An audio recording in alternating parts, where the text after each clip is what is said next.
So you scheduled your own photo session and you're super excited, but then you go to your closet and you look and see that you don't really know what to wear and you almost consider canceling your session. Hey guys, my name is Abby and welcome to my channel all about content creation, photography, and lifestyle. As a photographer and graphic designer, I know exactly what it means to be on brand. You want your images to really portray who you are as a person, especially your mission statement. So last month, I actually got to have my own photo session in Charleston, and it was so exciting because I've never had one before. I don't think so. I feel like photographers usually take pictures of other people, but we forget to take professional headshots of ourselves. But anyway, I got ready for it and I knew exactly what I wanted for my vibe, and I thought it'd be so much fun to just share with you how I came about it. Before I list the 3 steps in preparing for your branding session and exactly what to wear and what not to wear, make sure to subscribe to my channel and also follow me on Instagram at AbbyJoyStudio to see all the outfits that I'm mentioning, and also head on over to my Pinterest to get some inspo. But anyway, I'm so excited to get to this topic, and so let's go! Okay, so number 1, fine-tune your mission. So as a person, as a brand, I want to be seen as someone positive and just bright and carefree. And so I knew coming into my session that I wanted exactly just that. And I chose my pieces for those reasons. But for you, you need to ask yourself, what is your business statement? If you don't have one yet, try to sum it up in 1 to 2 sentences, because this really will lead your whole business forward. Your brand is not just about your logo or your website as you're finding out. It's all about who you want to attract and also how you want others to perceive you. And then you also need to look at who you're trying to reach out to. If you're someone who has a drawing class for kids, you probably don't want to have headshots of you in like your biker jacket and like, I don't know, just like rough, in general. And then you probably don't want to wear sweats or flip-flops if you're a photographer trying to attract more higher end clients, just because you want to be seen as someone more professional. Kind of just imagine yourself as if you're meeting your dream client on the spot and dress like that. You also want to try to figure out what you're trying to convey. You can convey motion, emotion, power, gentleness, softness. For motion, if you want movement in your photos, definitely offer flowy fabric. If you want strength and power, go for more structured lines like blazers and even stripes. If you are a yoga instructor, for example, and you want to show that you're gentle yet strong, don't go for hard textures. Go for softer textures and fabrics like cotton. Don't go for a houndstooth pattern just because, well, first of all, that's gonna reverberate on camera, and also it doesn't really represent gentleness exactly. But if you wait till the end, I'm going to be listing a few things that you definitely should not be wearing to a photo session, so make sure you stay till then. When you figure out exactly what your brand mission is, who you're trying to reach, and what you're trying to convey, this really helps you prepare for your session, and your gallery of images will definitely last you a long time for anything that you need for social media or your web page even. Just be smart about it and really study, and don't wing your session. Number 2, figure out your style or what you like. I personally like more feminine pieces, as you can tell, but I actually prepped for my session by looking at my brand colors first. So you can do that too. Mine are yellow, blue, pink, and rust. And so I was shopping around looking at those colors specifically. I hope you have your brand colors, but if you don't, make sure you study the psychology behind the colors. For example, if you are a spa owner or even a yoga instructor, if you're trying to convey relaxation, gentleness, don't go for bright reds or yellows because that does not convey calmness. I know finding your style is difficult and it's taken me quite some time to get here.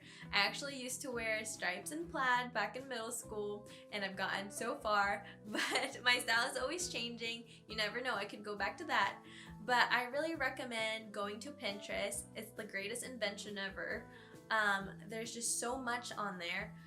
Don't overwhelm yourself though. Make sure you focus on the main pieces, as in the dresses or the tops and the bottoms. Don't think too much about the accessories in the first place if you're still not sure about your style. Just focus on the main pieces. But yeah, I'll be putting my Pinterest down below if you want to go follow me.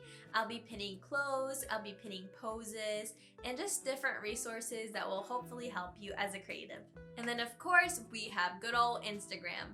Instagram, there's just so many things you can look up on there too. Make sure that if you're following a photographer that you're potentially going to hire, make sure you look and study exactly what you like about their images. So if they do more candid, flowy images, which I try to do, make sure you study what the clients are wearing those pictures. For example, if they have a running photo, they're probably not going to be wearing pants that are very stiff or, you know, pencil skirts. They're probably going to be wearing flowy dresses. And so keep that in mind when you're choosing your photographer and your outfits. And then also study the colors that they photograph. Most of the time, photographers actually tell their clients the different colors that they like shooting with. For me, I personally like muted colors, pastels, lighter colors in general, because I like more of a natural, bright look versus moody and dark. So keep that in mind, because you don't want to show up to a light and airy photographer session and be wearing all black, because that's not going to portray exactly what you saw in their pictures, and they're also not going to be able to get the best look for you based on their style. Speaking of colors though, make sure you pick colors that complement each other well. You don't want to be too matchy-matchy, but you don't want to clash either. Feel free to Google on Pinterest color palettes, or just look up a color wheel. Number 3, look up your location and weather situation. For me personally, I love the downtown area, so we chose the city, and I also love the park and flowers and things like that. So I specifically saved my picnic dress for the park and my high heels for the downtown area, because that just made sense. And I also actually looked up Rainbow Row and figured out the different colored walls they had, and they mostly had pinks and blues, and so I saved my dresses according to that. I watched Jessica Kobasai, and I completely agree with what she said when she said that you should be choosing appropriate clothes depending on your environment. So for example, if you're shooting in the snow, don't wear high heels. If you're shooting in the forest, don't wear a suit, because that just wouldn't make sense. It just depends on what you're really going for though. You can break that rule sometimes, but most of the time you really should look at what you're shooting in. But more specifically, if you choose a more cluttered or textured environment like downtown, in the city, New York City, or even a flower garden, you would want to make sure that you're wearing more plain pieces as far as patterns and colors go, just because you want the eye to immediately look at your face when it's looking at the picture. When you're wearing a busy floral pattern in a flower garden, the eye is just going to get confused, and there's just going to be no hierarchy, and so everything's going to be bouncing around. So if you've gotten to this point but you're still a little confused on what to wear, even after looking at your mission statement, looking at what you like, your style, and also figuring out the location and the weather situation, well, let me just list a couple of things that you should definitely wear and definitely not wear to your session. First off, for things that you should definitely wear things that flatter your figure. So wear things that just hit in the right places, don't hug the wrong things, and also don't gape open. Make sure that your undergarment lines or straps are hidden away, because those are hard things to Photoshop. And also, if you're a little insecure about certain things, and that's totally fine, wear longer fabric, as in if you're insecure about your arms, wear longer sleeves. If you're insecure about your legs, wear pants or a longer skirt.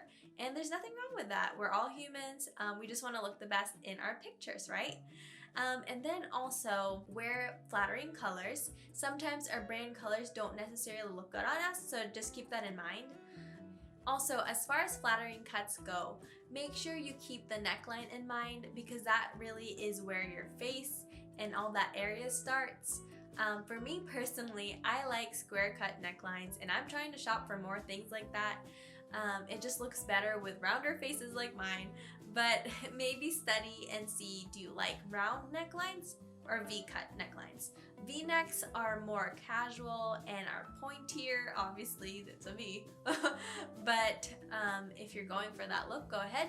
Rounder cuts are classier and more professional and opens and allows more light for the face. Basically, you're just trying to highlight your best asset, and there's many tips and tricks here on YouTube and Google if you look them up. But another thing is, once you have some of this part figured out, go ahead and bring some accessories and props, because that just adds so much flair to your pictures. And also it gives your awkward hands something to work with. And also you'll have great buffer images for your social media or your website even. And also, us photographers, we just love extra goodies like that because it just gets us all creative. As far as things to avoid small prints. As I mentioned before, the camera does not work well with houndstooth. It basically makes a Moore effect, which is basically a bunch of wavy lines, and that comes from small repeated patterns like small polka dots, thin stripes, houndstooth, even some plaid, so avoid that. And then another thing, avoid logos. Maybe you're a big fan of this certain company, but you might get in trouble in the long run, and also it just kind of distracts from your own personality. Lastly, avoid winging your session. Don't just come to your session and hope for the best. Although your photographer, he or she may be amazing and he's gonna do the best he can, if you show up without your hair being brushed or even your makeup put on correctly, your images just won't turn out as well as you hope for. And this is an investment, and I hope you're taking it seriously but also have fun with it. So for your photo shoot, make sure you look at the feel and the look you're going for. Feel free to talk to your photographer or me about your outfits or any ideas you have or any concerns. If you're insecure about something, make sure you let your photographer know in advance, because we're here to support you. We want the best for you. We want your images to just captivate your beauty. But also feel free to share with them your outfits. I highly suggest trying on your clothes a week before so you know exactly how they fit. I personally actually put my accessories in little baggies and took pictures of each outfit and put them in a collage and just had them ready for the photo shoot so that I could change quickly on the spot. I'm so glad that you're finally investing in yourself, because you definitely deserve it. I know that when I got my session done, I just felt so happy because I could finally have a bunch of images for my social media and I didn't have to worry anymore. And I also had them for my website, for any future emails, for any future projects, honestly. So I'm so excited for you, and I'm so proud that you're doing this. This is an exciting leap in your business or your own personal life. But yes, if you enjoyed it, go ahead and subscribe and leave a like and a comment down below.